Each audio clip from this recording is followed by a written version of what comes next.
Welcome to the Pacesetter Pod, where we explore and reveal the perspectives, insights, and approaches to deliver great results and growth in your agribusiness through better execution.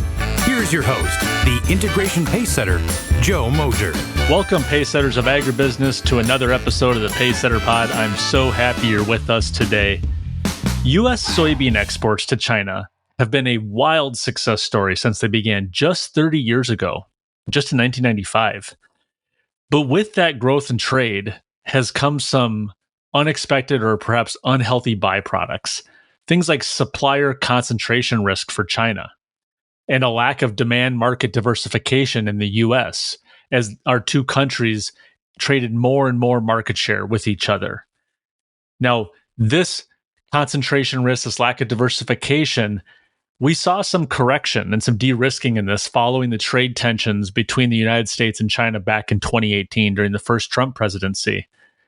And we did have a phase one agreement that was signed in January of 2020 that was supposed to help normalize trade relations and increase Chinese purchases of soybeans. But that was signed, as you know, shortly before the onset of the COVID-19 pandemic. And so it never really got much traction. It never really got a lot of focus over time as the world shifted attention to other things and changed fundamentally. And with tensions again today at historic highs between our economies, soybean exports have suffered as a result.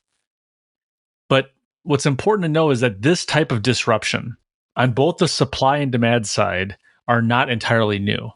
They're not novel. They're not some kind of an unfamiliar phenomena. We have had trade disruptions in the past, and these disruptions in the past have set in motion some long-term trade pattern changes. And with those changes, we've also seen some long-term strategic thinking that envisioned new and different trade opportunities for the abundant, high-quality, high-reliability agricultural production for which the United States is known. It was so much uncertainty about the future of ag exports to the largest consumer of soybeans in the world. For reference, Chinese demand is equivalent to 60% of all global soy production on an annual basis.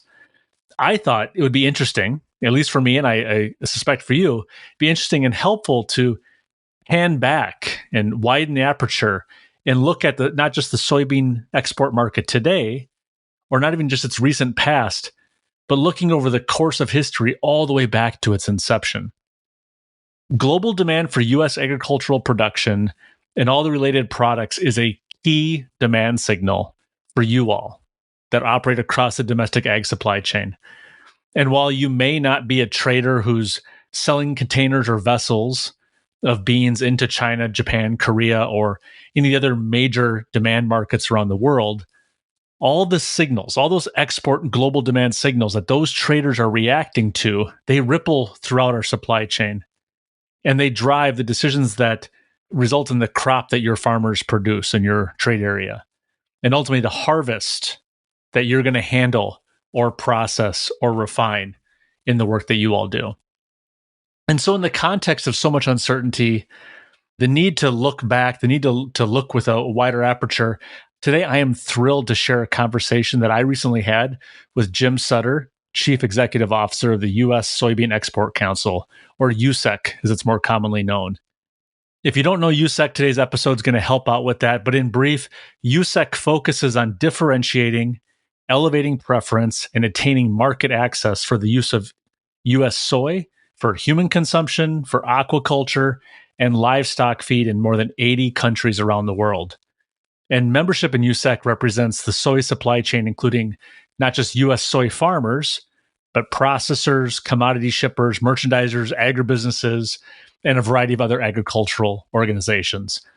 In the conversation, you're going to hear that Jim is not only educated on the past of this sector, he's a fervent advocate for U.S. soy, and he's got a real passion about the history of the trade. And so that kind of fervent advocacy and passion made it a real pleasure to spend the time with him as he shared not only a perspective on the outlook and the prospects for U.S. soybean exports, but the longitudinal series of events that built one of the most market-efficient trade supply chains that we have today. So a quick reminder before we jump into that conversation, if you haven't done so already, now is a great time to subscribe to the podcast. It's the best way to ensure that you never miss any of the content or conversations that we publish here each week, to help you deliver better results in your agribusiness through better strategy execution. So with that, here's my conversation with Jim Sutter of the U.S. Soybean Export Council. Jim, good morning. Good to see you, and welcome to the Pacesetter Pod.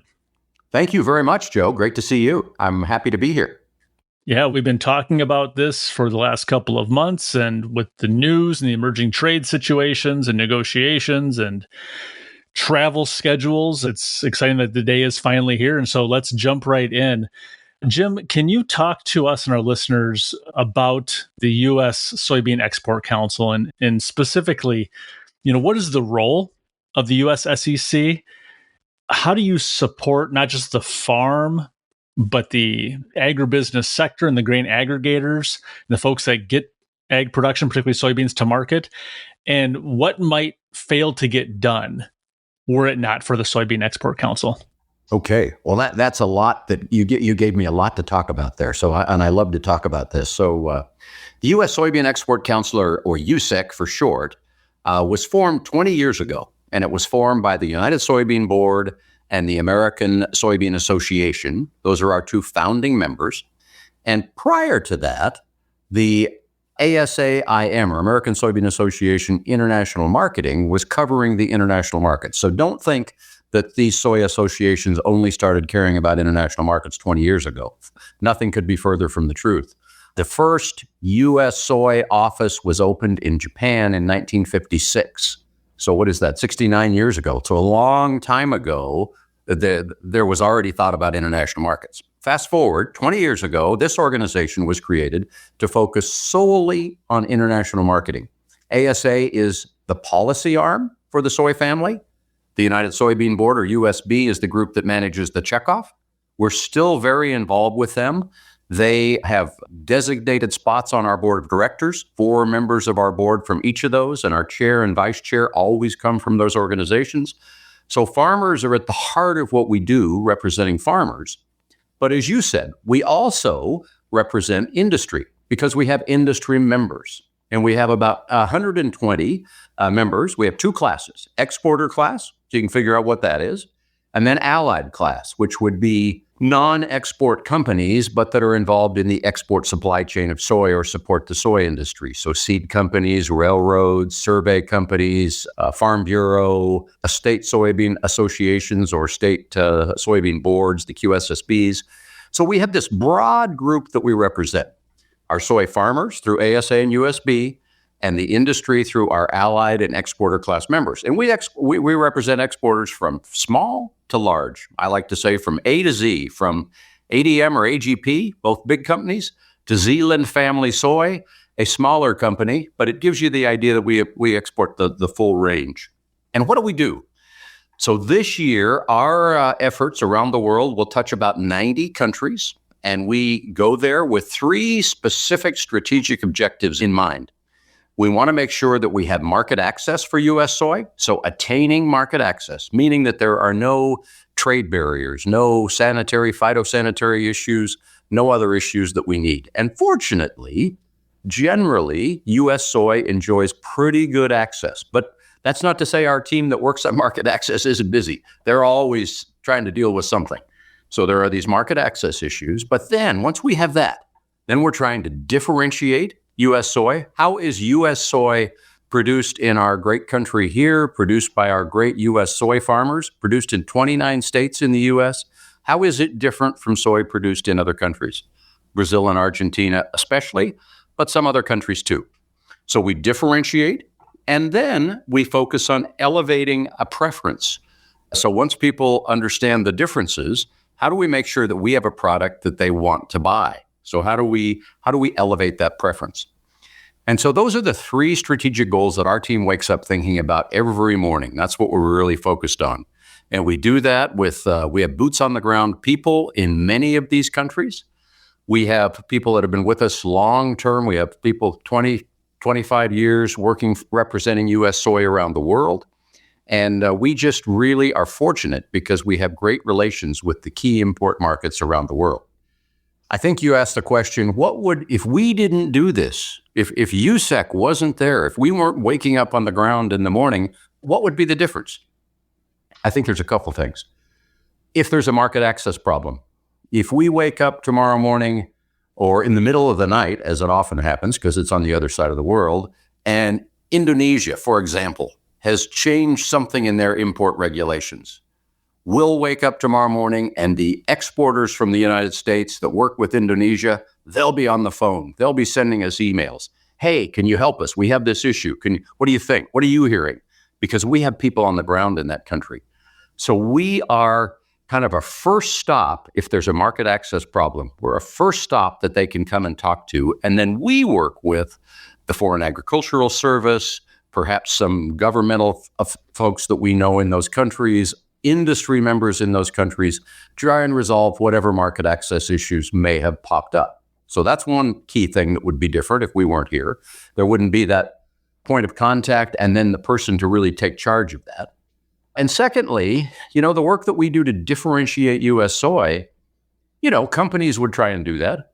But I think many times companies are seen to be maybe a little bit less of a third-party representative. They're seen to be representing their company specifically, and they may not be as focused on U.S. soy, but maybe soy more generally.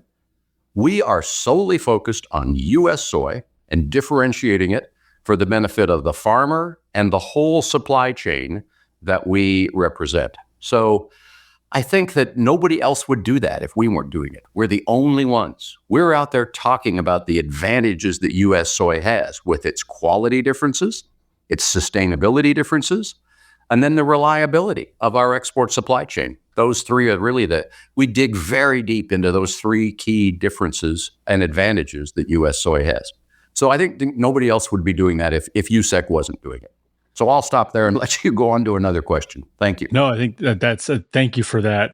I think in the present conditions, which is also going to be the thrust of what we'll talk about today, I think it's become clear that we should also not take the inertia of existing trade flows, existing trade relationships, existing export demand, and the way that we meet that demand for granted.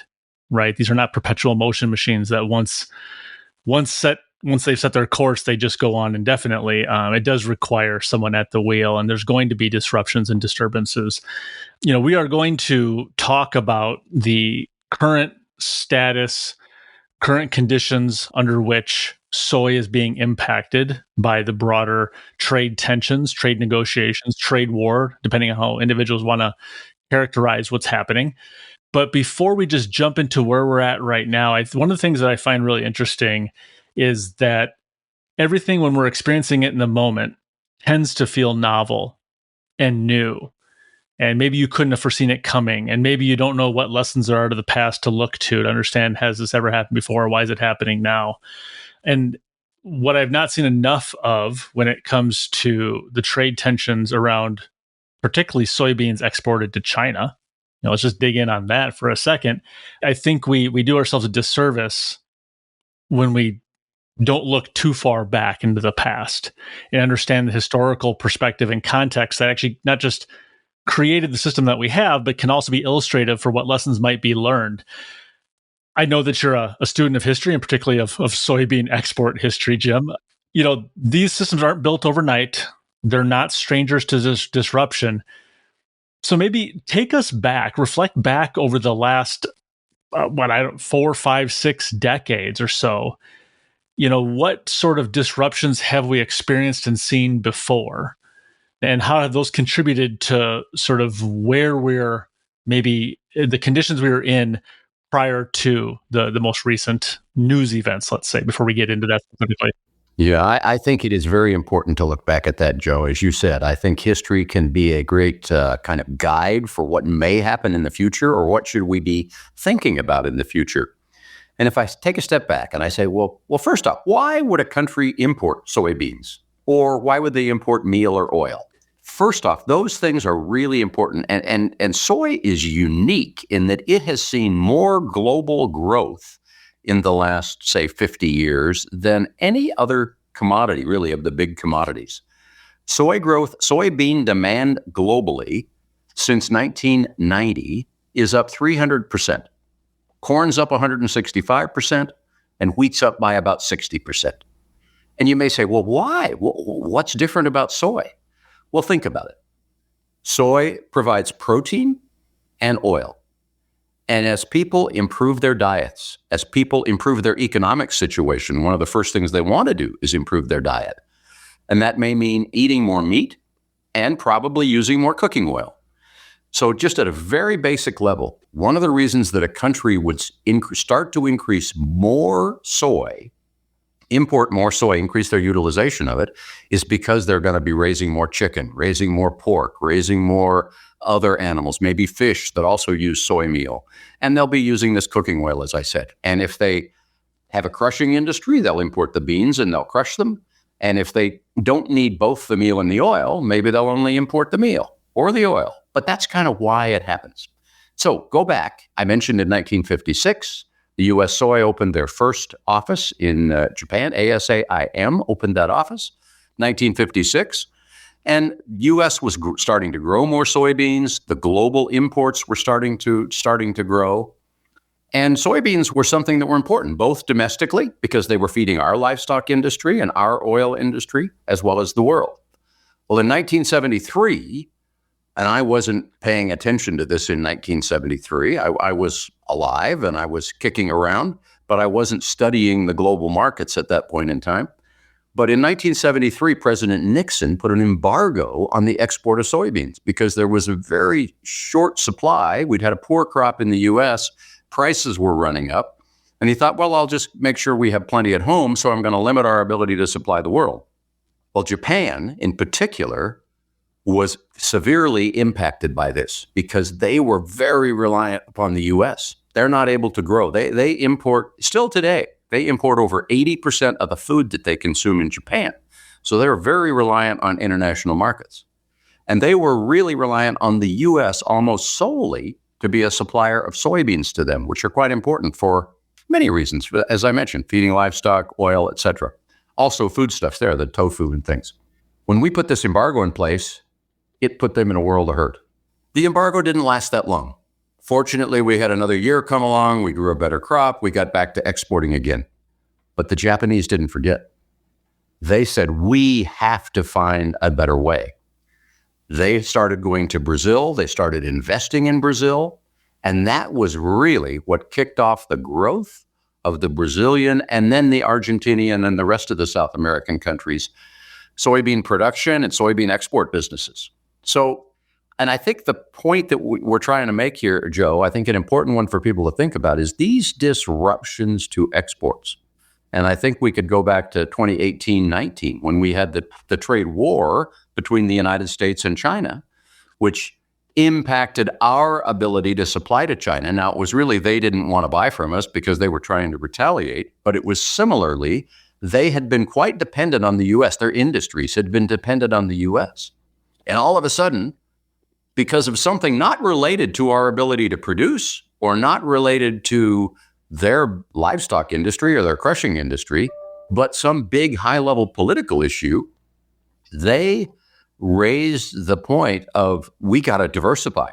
We need to find other ways to import more of our soy because they didn't want to be as reliant as they were on the U.S.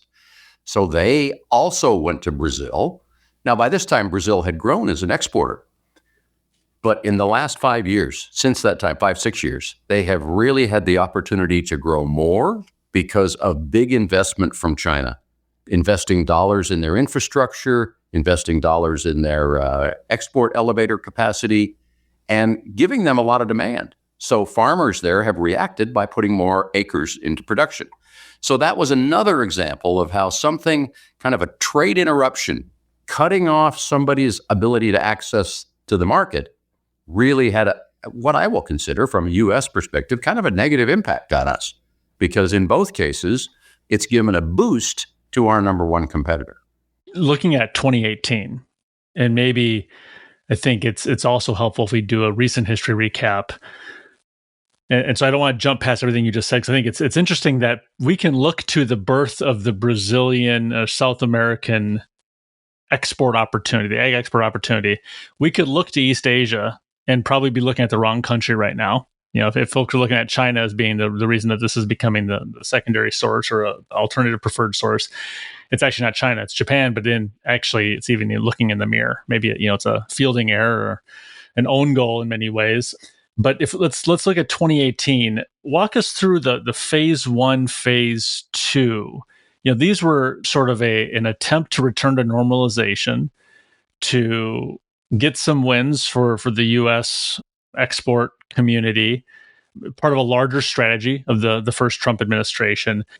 But if my recollection is correct, phase one, phase two kind of also was starting to get legs right when the pandemic started, which of course, as an exogenous factor, then just clouded everything, right? And so maybe a brief primer on phase one, phase two, and kind of where things ended up. Because I feel like we are, even prior to Liberation Day earlier this year, we were suffering some of the echoes of 2018 from normalization and a return of export demand that never really came because of the pandemic and sort of unsettled business.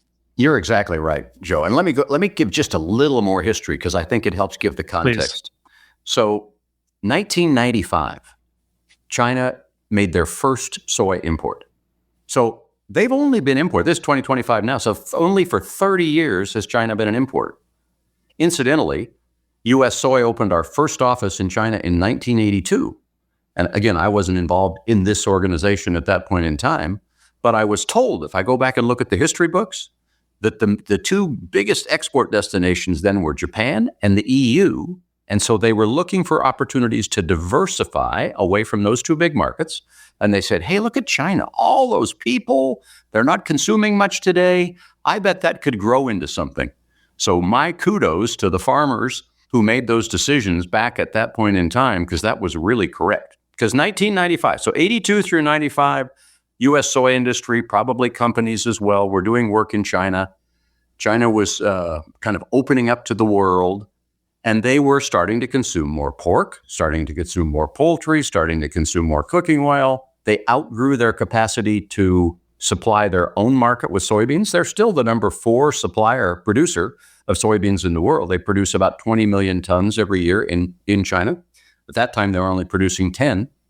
But they started importing in 1995. And then between 1995 and the ensuing years, it grew at a very rapid pace. And the U.S. grew our ability to supply to meet their demand, as did South America to some extent. But remember, we'd been there first, and we have people on the ground in China. So they had a preference for U.S. soy.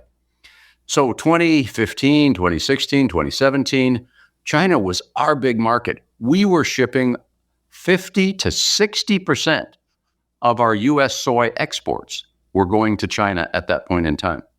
Because it wasn't because we said, okay, let's only sell to China. I don't think that's what our companies were saying. It's just that the Chinese demand was so big, it was kind of overwhelming things. And every year as we'd produce more, China seemed to have this insatiable appetite. But then in the first Trump administration, there was the issue with China.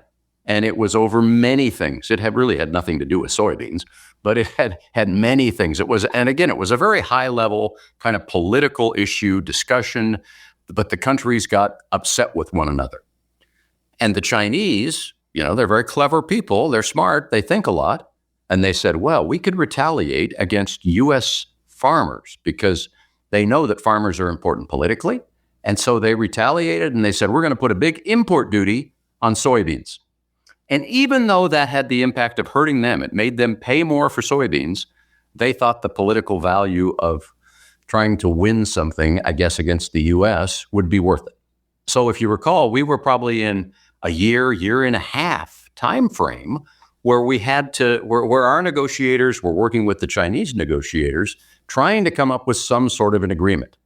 You referred to it as the phase one agreement.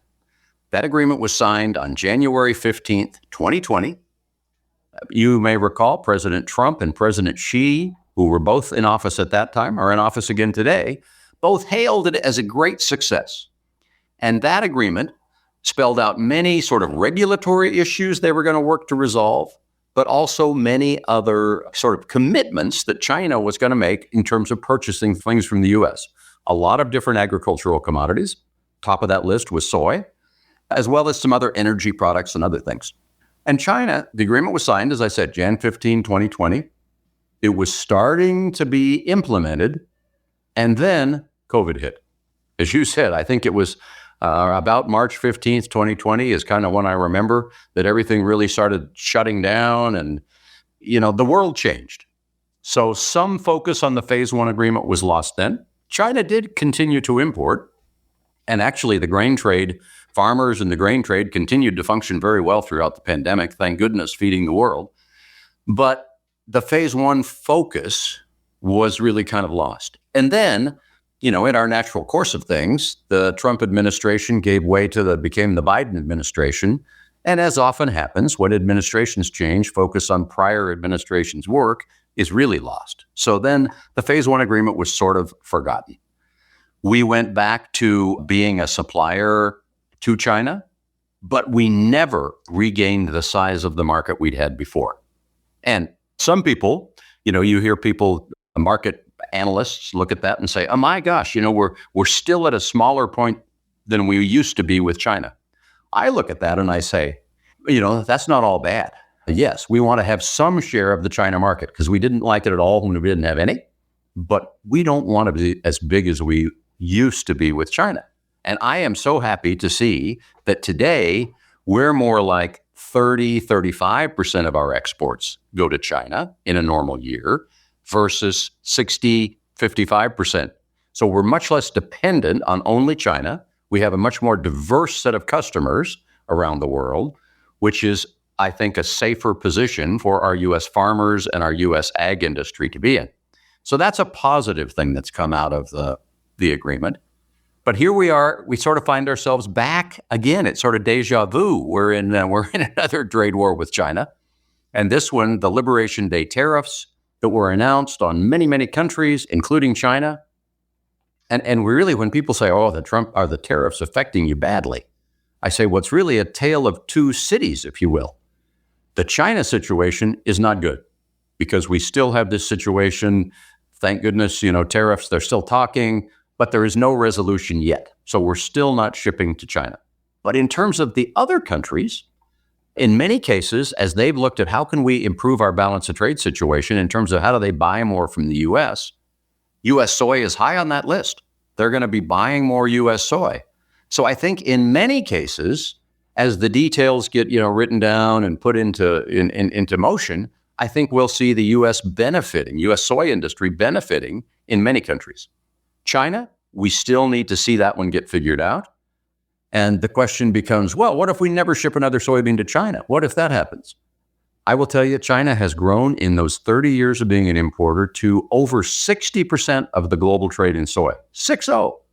One country takes 60% of the global trade from all origins.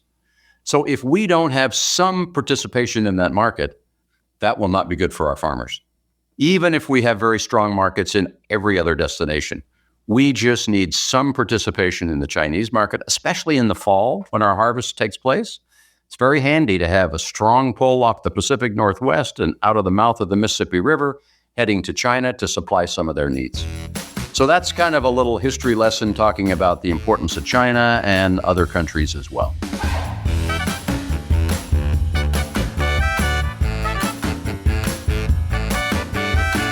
Poorly executed mergers and acquisitions destroy more value than they create. They can set your company back years. To defend your firm's position in the marketplace, you need access to the leading practices that unlock the greater potential of your people, processes, and systems. If you are undertaking a company transformation or pursuing an acquisition as a vehicle to grow, set up a call with Joe by visiting www.moshercg.com. Well, and I think the real benefit there, other than filling in some knowledge gaps, is it provides some contextual factors to help us be more rigorous in our thinking and analysis around today.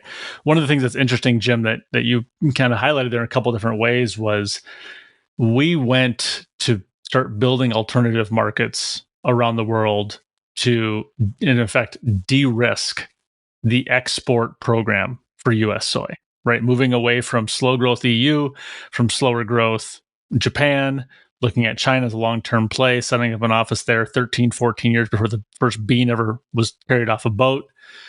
And in many ways, they are similarly rational actors in saying we want to de-risk our import profile by not being so overly dependent upon one particular supplier. And so one person's de-risking or diversification play is another's sort of loss of market or loss of reliable supply. And so I think that's always really important, is we need to look at these things as saying, at the end of the day, the caloric demand is there. People want the beans to move to where they need to go, but there is rational actors at the controls. They might not always be acting rational in the moment, but they are rational actors that do have a mandate for what it is they're trying to accomplish. And so I think that's incredibly helpful.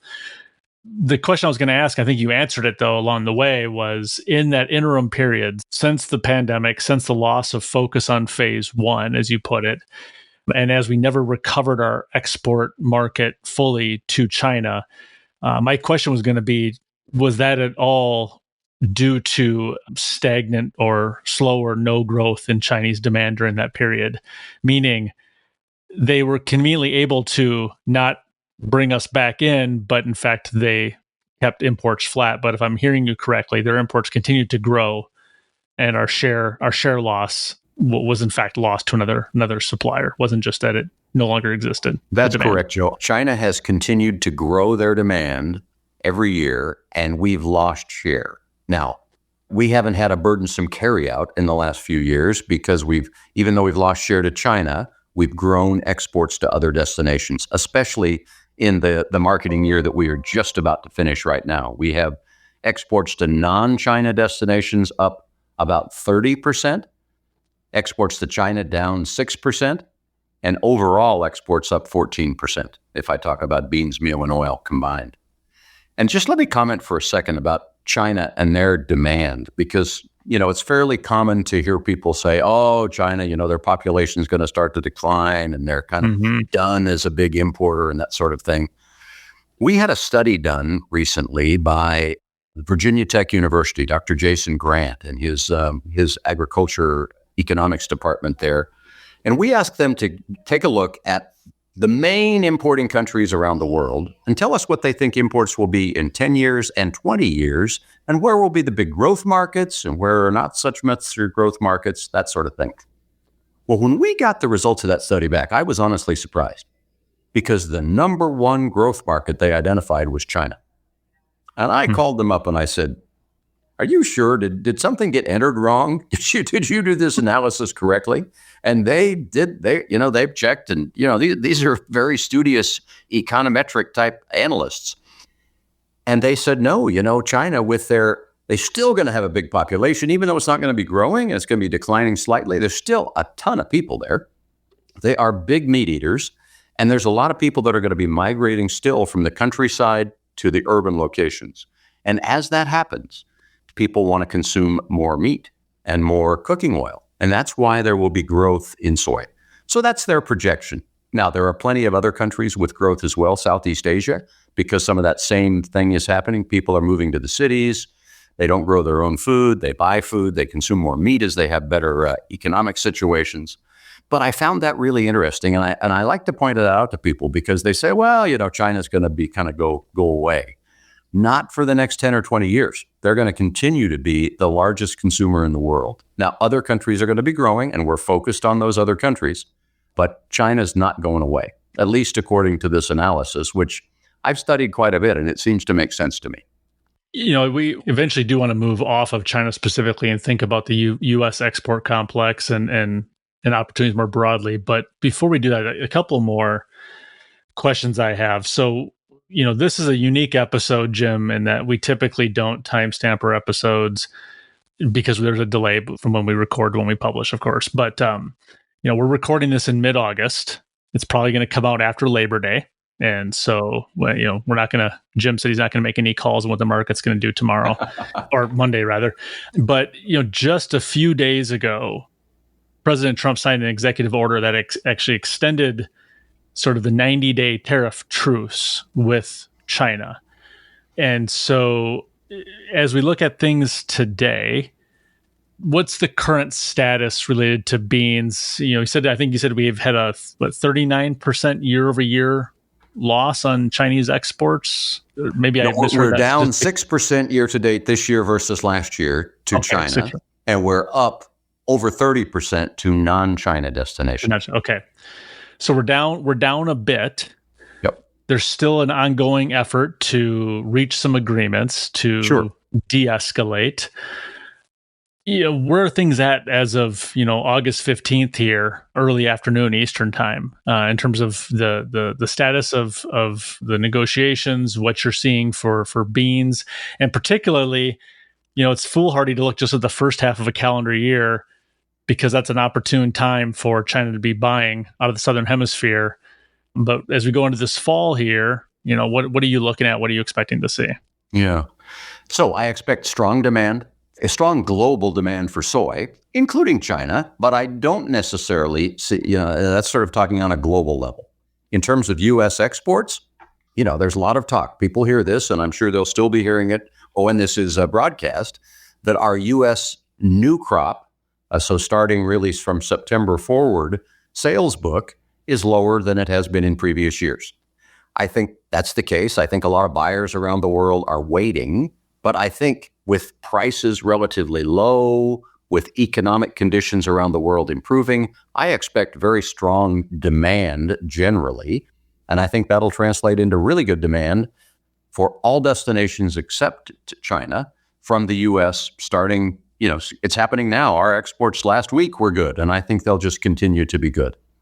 Now, China, you ask, what's the status of what's going on in the negotiations? Well, I wish I knew. It'd be fun to be a fly on the wall and listen to what the key leaders are talking about, but I don't know. I was pleased when I saw a week ago, last weekend, President Trump tweeted something out about soybean purchases, encouraging China to buy more soybeans. So I thought, because we've been talking, we keep talking, we keep whispering how important soybeans are to the people that we know in the Foreign Ag Service, USTR, et cetera. So it's good that the president's thinking about soybeans, but, I don't have any crystal ball that's going to give me an exact answer to your question. But what I do think, and what I tell people, is I can't imagine that the world's largest importer of soy and the world's number 2 exporter of soy, and really the one that really helped China become as big as they are, will never trade soybeans again. I just can't imagine that. I think this is a temporary phenomena. I think that sometime in the next few months, hopefully, we will get to some sort of an agreement that either opens up the entire China market for all goods and everything is sort of back to normal, or at least compartmentalizes agricultural products, allowing soy and other commodities, because China imports a lot of things from the U.S. They like to import a lot of different ag commodities. They're a big market. There's a lot of people there with money to spend that like to eat our food. So I think something will get done so the U.S. has access to that market again. I'm optimistic about that. Yeah. I share your optimism. I do have, and this is obviously can all change, but I think you made reference to President Trump, publicly urging China to increase their soybean purchases. And if I remember correctly, it was actually to quadruple its purchases. So a 4-fold increase. That seems incredibly unlikely just in general, given what we've seen and the history that you shared, but that's just an armchair assessment.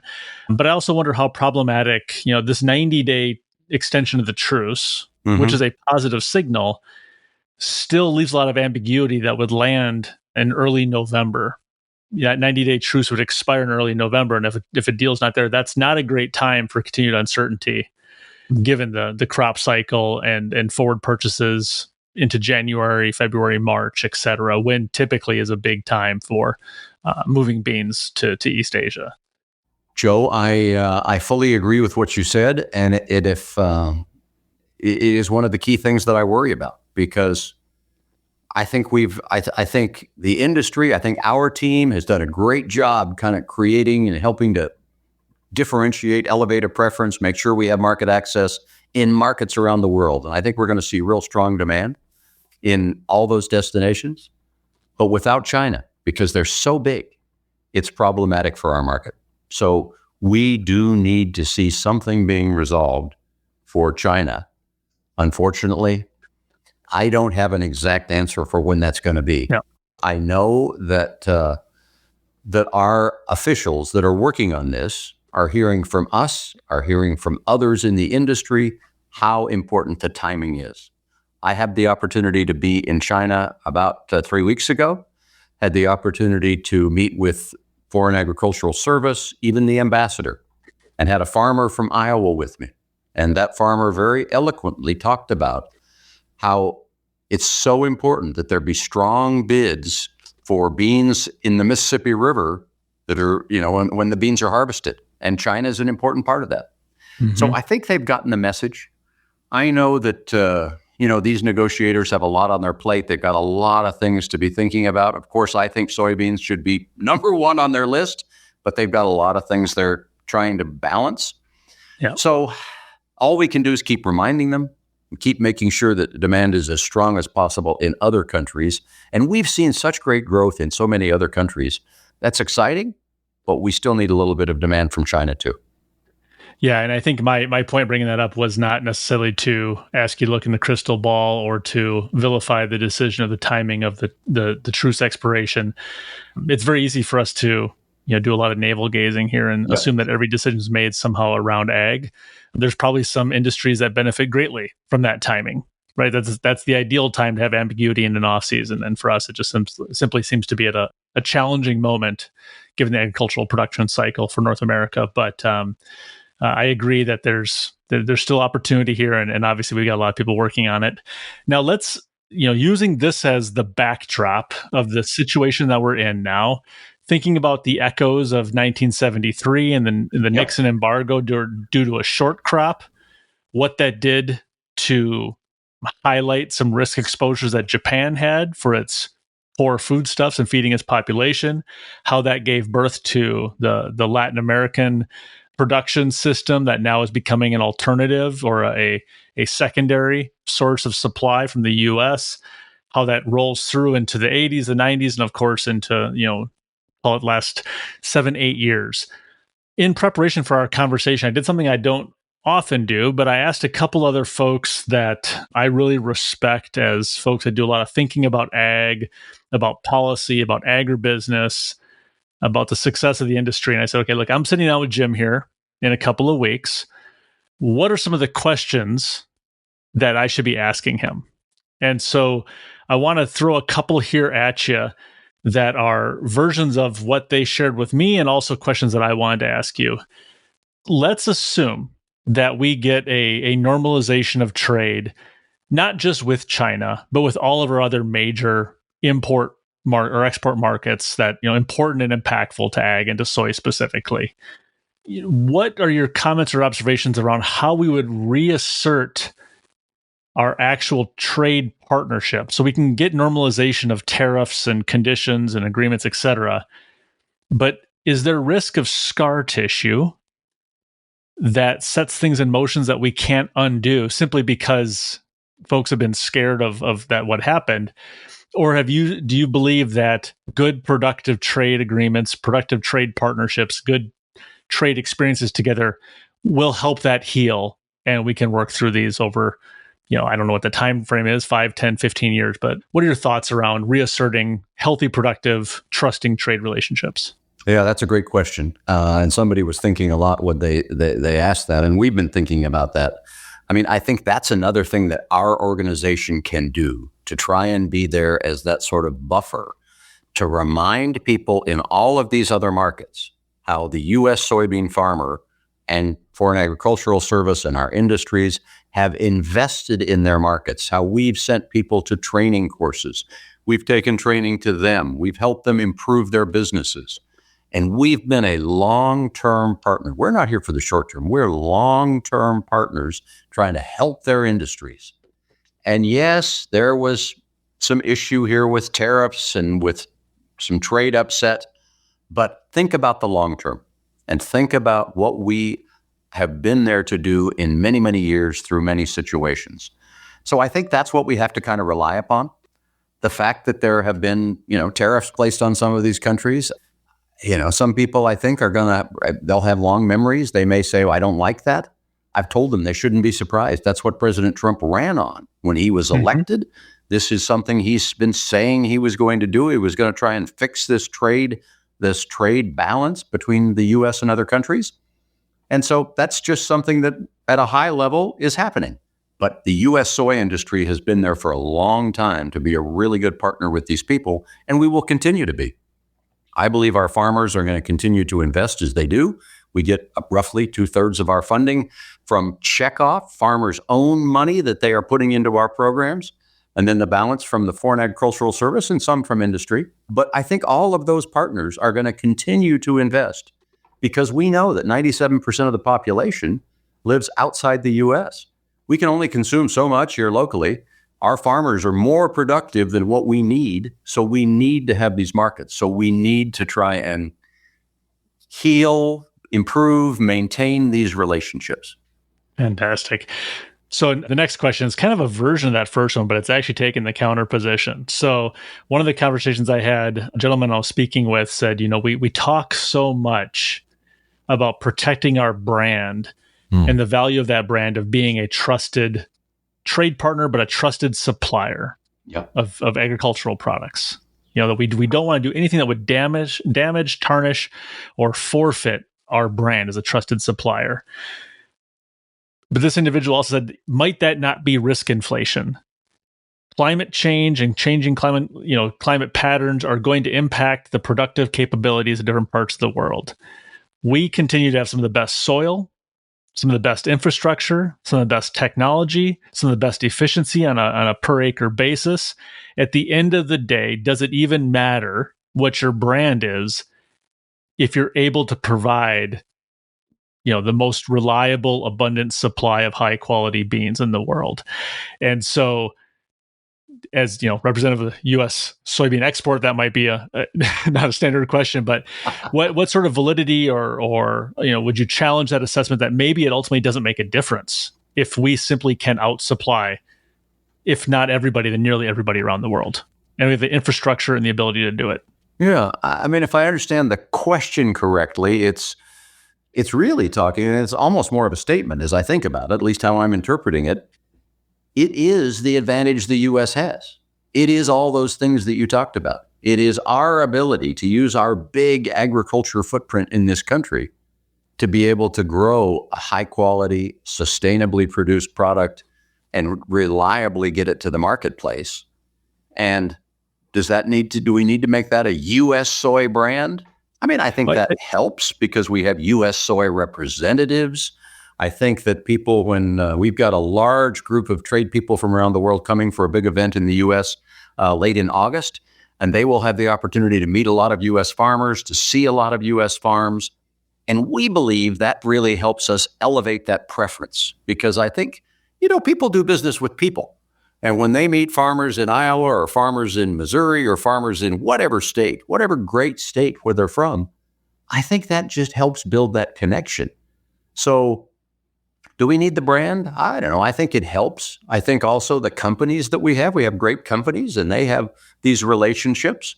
I think it's all part of the package. And that's what's going to help us overcome and deflect these when a governmental situation happens that interrupts things a little bit, it's all the rest of this stuff that is going to maintain that relationship. And people say, well, that's just the government. I love the U.S. soy industry and I want to buy their product. And I remember Farmer Jones and how his farm was so good to look at and, all those kind of things. So I do think that the brand matters, but it's part of the whole package. Yeah. And I think, so the question certainly, as clumsily as I may have worded it, definitely wasn't challenging whether or not we needed to have the brand. It was more of maybe a well-earned hubris of the American ability to produce a healthy crop to say at the end of the day, with water scarcity, with changing sea levels, with lack of infrastructure around the world, with all sorts of assumptions around foreign governments and the quality of their administrative capacities, at the end of the day, won't everyone simply need to come here for beans, whether they like it or not? And so that was the counterpoint for it, which I think is interesting, but I don't necessarily know that I agree with it. I do think at the end of the day, scarcity is the mother of invention. And while we may have some of the best soil in the world and best productive capacity, if we were to continually and persistently be a partner that people could not rely upon more than a couple of seasons in advance, I do think that significant cemented alternatives to U.S. production would fester and formalize over time. The last question then, and this is more of a math problem, and this is a little bit about China, but let's assume that we've lost demand from China. We continue to lose demand. And as you said, we also need to de-risk our export book. We also need to diversify the places that we contribute to and export to and feed their demand. But is it even possible to recreate Chinese demand in the aggregate with a collection of smaller markets around the world? So let's assume that at some point, Brazil and Argentina suddenly are fulfilling 80% of Chinese import demand, and just to pick a number. Is it even possible to recreate that in the aggregate? And so I think that's an important contextual thing for people to think about. Might take an awful lot of Thailands to make up for China. It does. You've got that right, Joe. And I like to think about that. If you look at the total situation today, the global supply and demand picture, every year it comes into balance. Some years we increase the stockpile just a little bit. Some years we pull it down, but it more or less comes into balance every year. And China this year is forecast to import 110 million tons, something like that. I think they're 108 last year, 112 next year's the USDA number. Ironically, Brazil, I think, is set to forecast to export about the same amount. So if everything from Brazil went to China and all of the other markets were left to the U.S. and Argentina and the other small suppliers, on paper, it would balance out. So the math problem that you talked about, for a mathematician, they'd say, oh, it's okay, it just works out. And some people sometimes sit back and say, oh, well, that'll be fine. You can just do it that way. The problem is timing, logistics, freight scenarios, all these kind of things. And I am a big believer in market efficiency.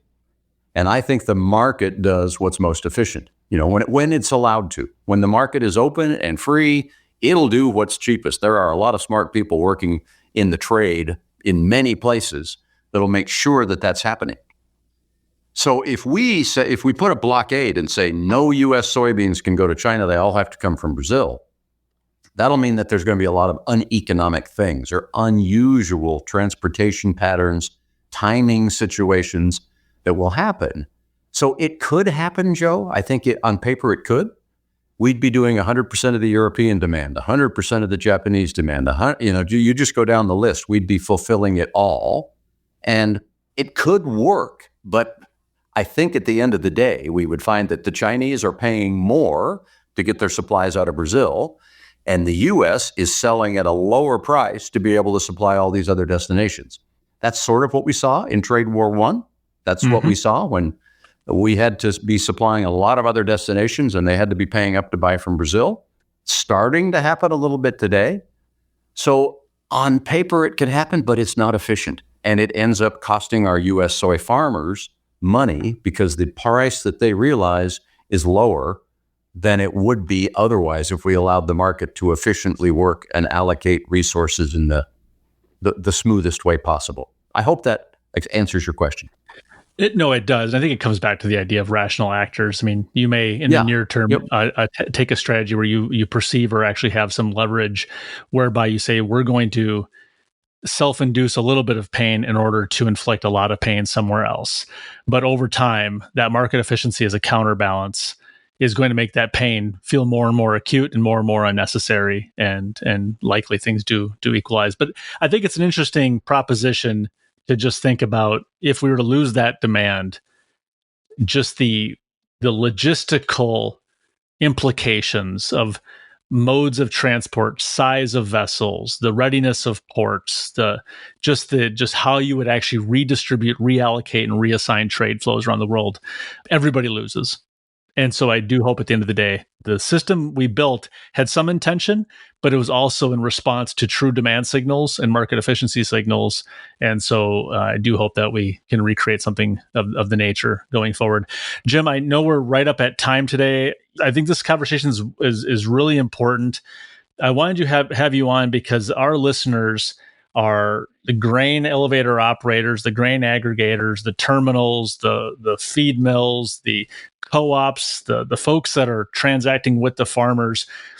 And while this might not seem immediately applicable to some of them, if you sit back and think about how are we going to invest in our business? How are we going to share signals and market intelligence back with our producer customers? How are we going to think about the future of the supply chain, what it requires in the role we play? I think it's important that we level that up sometimes and don't look at a hyper local assessment of what's our local S&D, what's our local situation, what's our competitive landscape look like, and say, okay, no, let's go back to why do we even need to have the productive capacity that we have in the United States, and look at it from a global standpoint and think about the nature of those relationships. And so I really appreciate you taking the time, sharing your perspectives, and walking us through, frankly, the history of U.S. soybean exports. Well, it's been an honor to be able to talk to you, and I really appreciate the opportunity to talk about this. And our elevator system, whether they're at the country elevator location, terminals, or export elevators, they are so critical. They're this reliable infrastructure that we talk about. And the points you just made about, our kind of rational actors letting all this work, you just think about the way our systems have been built and developed to be able to take a surge of grain when it comes at harvest time, and in many cases ship it out right away. And that's where China has become important, for soybeans anyway, to be able to take that away. And then the balance of the year, that grain that goes into store is kind of rationed out or supplied out throughout the balance of the year. If we all of a sudden, just from one year to the next, take away a chunk of that demand or ask the system to do something different, there will clearly have to be some changes and some probably uneconomic things happen, and there'll be winners and losers in that. But I think in general, it just won't be as efficient for our system. So our job as the U.S. Soybean Export Council is to work together with all of our exporter members and the farmers to try and bring that rationality to the market, if you will, while we're also building a preference for the U.S. Well, thank you for taking the time today to help use this as an avenue to get that message out and to share your thinking, Jim. Joe, thank you so much for the opportunity. It's really a pleasure, and it's an important topic and one that I love to talk about. So thanks for giving me the opportunity. You bet. And to our listeners, thank you for tuning in to today's episode. I am confident that you found something of both interest and value, and I'm going to ask you to do something for us. Please consider sharing this episode with someone that you think would also find benefit. It's the very best way you can support the show, and it's the very best way you can help us in our mission of elevating thinking about strategy execution all along the ag supply chain. Thanks for joining today, and I look forward to having you right here next time on the Pacesetter Pod. This is the podcastfactory.com.